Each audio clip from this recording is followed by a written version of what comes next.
ressentez un inconfort au niveau vaginal, des pertes inhabituelles avec une mauvaise odeur, ça pourrait être une vaginose. La vaginose, c'est un déséquilibre de la flore vaginale avec remplacement des lactobacilles, la flore de Döderlein, par des micro-organismes commensaux, type anaérobie, le mycoplasme hominis et Gardnerella vaginalis. Contrairement à une mycose, elle n'est pas causée par un champignon, mais par une prolifération de mauvaises bactéries.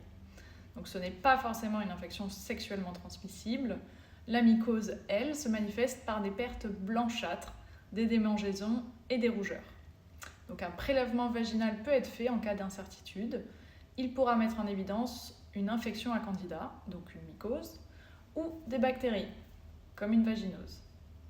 Certaines bactéries, comme le mycoplasme hominis, Ureaplasma spp, qui fait partie de la catégorie Ureaplasma urealyticum et parvum, ont un rôle pathogène controversé, donc ne sont plus traités par antibiotiques, mais par probiotiques, pour restaurer la flore.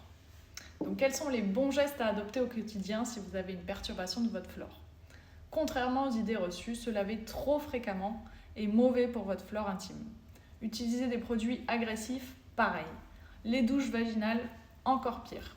Tous ces gestes perturbent l'équilibre naturel de votre zone intime. Il faut donc consulter votre médecin devant ces symptômes car une mycose nécessite un traitement avec des ovules et crème antifongique. Une bonne hygiène avec un produit de lavage intime adapté viendra renforcer le traitement. Pour les vaginoses, ce que je conseille, c'est de laver uniquement l'extérieur avec un produit d'hygiène intime adapté, une fois par jour, tous les jours, et ce même après l'épisode de vaginose.